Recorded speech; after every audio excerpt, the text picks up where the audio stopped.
Hi guys! Welcome to church for Home of Christ Kids.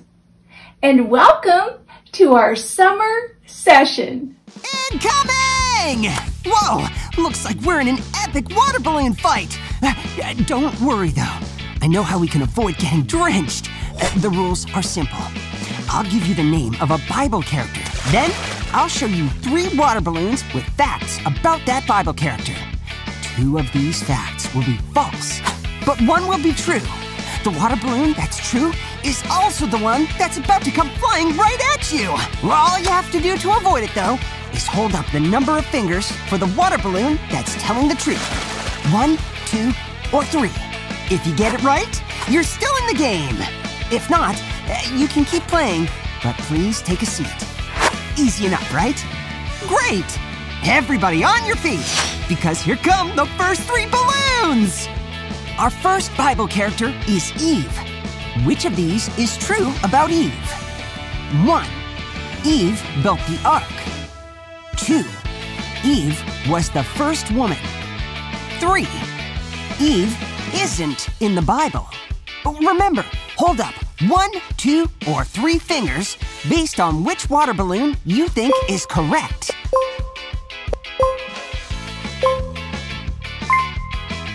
Okay, time's up! Who is holding up 2 fingers? You're correct! Adam and Eve were the first people God created. Good job. Here come 3 more balloons! Looks like our next Bible character is Noah! Okay, which of these is true about Noah? 1. Noah built the ark. 2.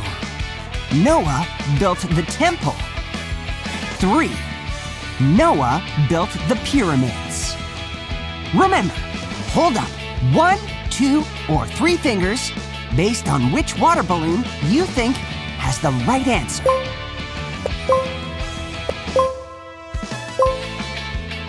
Okay, time's up.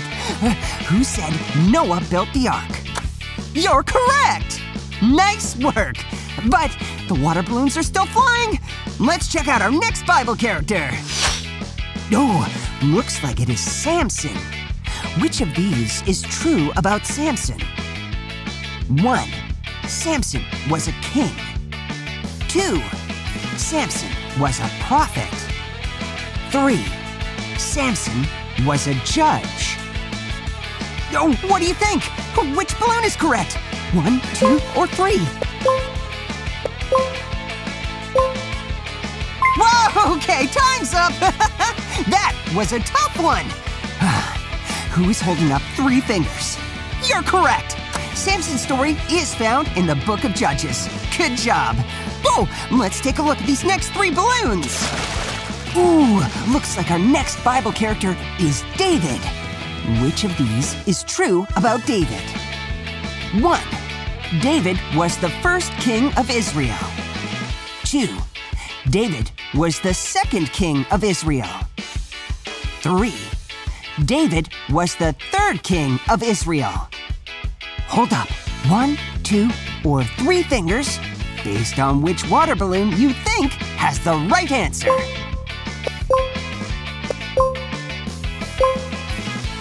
Time's up! Who said David was the second king of Israel? You're correct! Saul was the first, and Solomon was the third. Oh, let's check out our next Bible character. Looks like it is Esther. Ooh, which of these is true about Esther? 1. Esther stopped Haman's plan. 2. Esther stopped Mordecai's plan. 3. Esther stopped Xerxes' plan. What do you think? Is it 1, 2, or 3?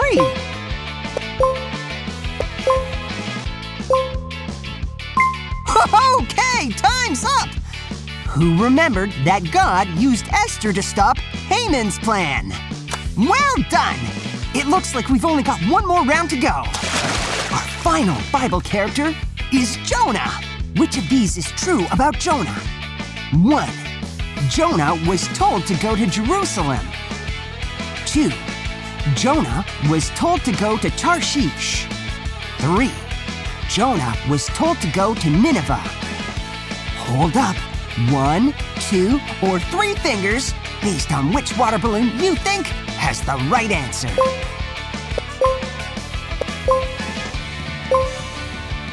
Time's up! Who's holding up 3 fingers? You're correct! God told Jonah to go to Nineveh, and after a little detour that involved a large fish, Jonah finally made it there. If you stayed standing through all 6 rounds, congratulations!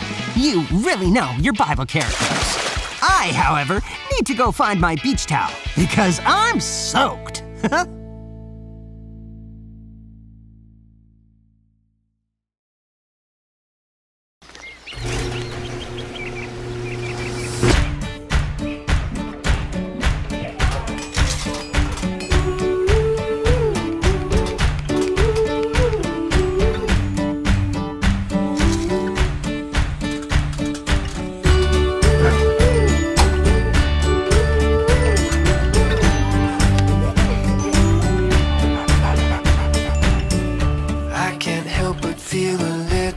Down, a little worried when I look around. That's why my hope is in the Lord. I fix my eyes upon the God who gives, 'cause all I need is what I have in Him. That's why my hope is in the Lord. My hope is in the Lord, I belong to Him, He will never let me go.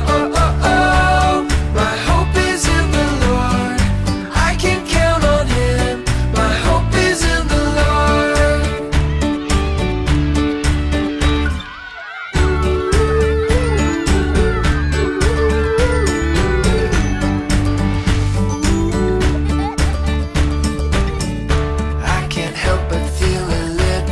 down, a little worried when I look around. That's why my hope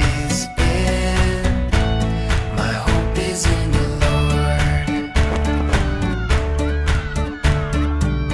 I fix my eyes upon the God who gives, 'cause all I need is what I have in Him. That's why my hope is in the Lord.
everybody, I'm Haley and I've got something to show you. It's called a ripple tank and it will help us see waves in motion and it will help us learn how we can make waves because what you do today can change the world around you.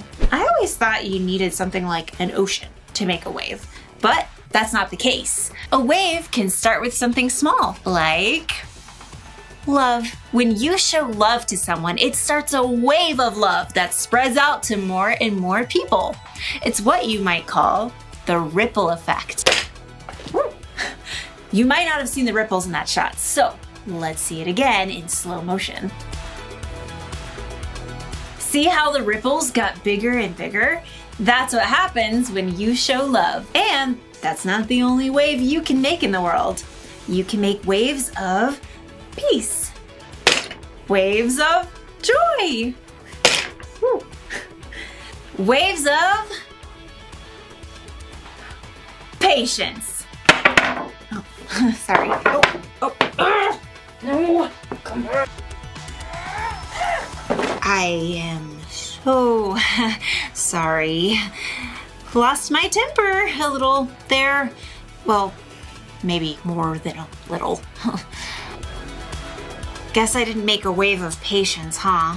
The good news is our story today is all about patience. It looks like I need some patience today. And I'm gonna need a mop, too.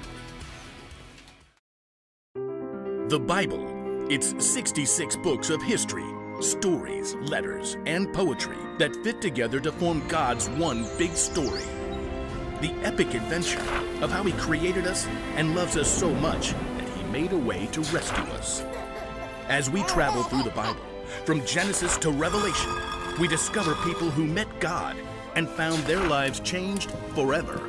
Now, for an amazing story, inspired by the book of Proverbs, chapter 15, verse 18. King Solomon, one of the wisest men to ever live, collected many wise sayings in the book of Proverbs.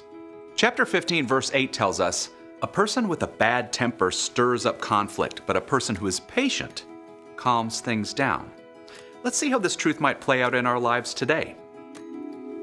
Izzy stared at her mom in disbelief. But theater camp is the best week all summer. I feel totally fine. Dad tested positive. He's okay, but he's got to quarantine, and I think the rest of us better stay home this week too. This is so not fair. Just like that, Izzy went from a whole week of fun with her friends at theater camp to watching her younger brothers at home while her mom worked. Can't they just go over to Aunt Rena's? That was the plan, but we don't want anyone else to get sick. We're not sick. It's just a week, sweetie. We'll do something fun later in the summer to make up for it. The next morning, Mom rushed through the kitchen. I've got to be on a Zoom call in 5 minutes. Jack, Ben, you listen to Izzy, okay? She's only 2 years older than me. She's in charge. I'm gonna play Mind Build. No screens until after lunch. Get outside this morning. Outside? Or read. Do something creative. I was supposed to be practicing Hamilton songs. Mom headed upstairs, leaving Izzy with her brothers. Okay, guys. Pick something for breakfast. French toast. Great. Get the eggs, Jack. Get the eggs, Jack. Jack! I'll get them. Bread, vanilla. Don't you need a recipe or something? It's in my head. I'm not eating something you just made up in your head. I'm not. Everyone loves my... Izzy turned to see Ben reaching up for eggs on the top fridge shelf. Careful! Izzy stared in horror. 15 eggs had exploded all over the kitchen floor. Izzy exploded too. Ben, you're such a klutz. I'm sorry. Don't yell at him. Yeah, well, if you'd gotten the eggs like I said, he wouldn't have dropped them. I'm eating cereal. Izzy grabbed a roll of paper towels and shoved them at Jack. Not till after you clean up those eggs. No fair. Yeah, well, life's not fair. Izzy slammed the fridge door shut, which made 2 cereal boxes on the top of the fridge tip over and land in the egg mess. You can clean up your own mess. Jack stalked out, slamming the kitchen door behind him. I'm hungry. Izzy grabbed an egg-covered box of cereal out of the mess. Here. Need milk. I can't get the milk till I clean up your stupid mess. I said I was sorry. You're being mean. Ben sulked his way out the other side of the kitchen. Sighing, Izzy tore a handful of paper towels out and started to clean up the egg mess. Mom peered inside the door, earbuds in. I'm on mute. What is going on? Jack was being a pain and Ben dropped the eggs and I just lost it. Mom sighed. She typed a quick message on her screen, took out her earbuds and set down her computer. Then she grabbed some wet wipes and started to clean alongside Izzy. I know this whole week isn't fair. I know your brothers can be annoying, but I really need you to take a deep breath when you want to snap. Why does everybody think deep breathing will fix the world? It doesn't, but it does give you a chance to think, to ask God for help and remember what's true. Mom gingerly tapped on her screen with an uneggy finger. Read this for me, okay? Izzy bent over the screen, trying not to drip egg. A person with bad temper stirs up conflict, but a person who is patient calms things down. Proverbs 15:18. I bet King Solomon or whoever wrote that down didn't have younger brothers. Trust me, Solomon's family was not perfect either. I'm sorry, Mom. Hey, I feel like snapping too. But right now, I have to jump back on this call. Think you can calm things down with your brothers? Yeah, I guess. Izzy finished mopping up the egg mess. Then she checked the pantry and then went upstairs to the boys' room where Jack was sketching furiously and Ben glowered from his bunk, clutching his stuffed lion. Guys, I shouldn't have yelled. I'm sorry, but I did find this new box of sugar bombs way in the back of the pantry. Oh, yeah! Mom only lets us have those for snack. It's a special week, and I'll make sure we have eggs to do French toast tomorrow. So the three siblings marched back down to the kitchen for giant bowls of sugar bombs. Yay! Ben managed to splash his milk all over the table. Oops. Ben! Izzy could see both Ben and Jack brace themselves. She took a deep breath. It's fine. I'll help you clean up. And after breakfast, we can get out the slip and slide. Yes! You're going in the mud. Nope, it wasn't the way Izzy thought she would be spending her week, but if she could keep her temper, maybe she would have fun after all.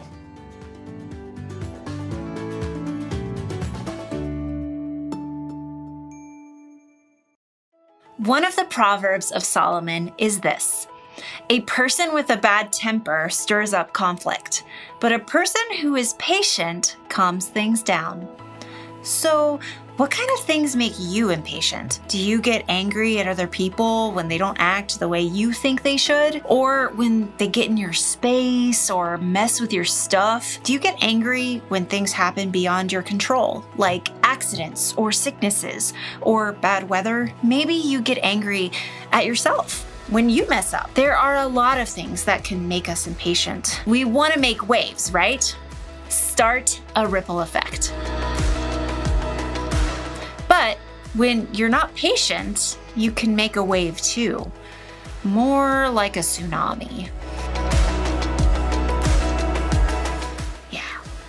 Patience is one of the hardest virtues to get good at. It takes a lot of time and a lot of practice. So, when you feel like you're about to lose it, you can try taking deep breaths.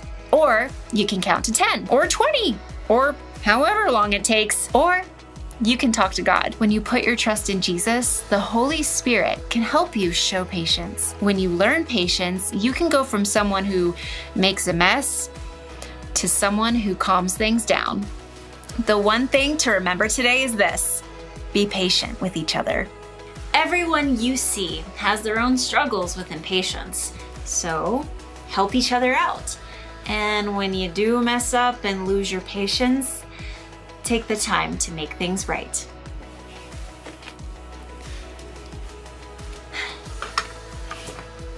I'll see you next time.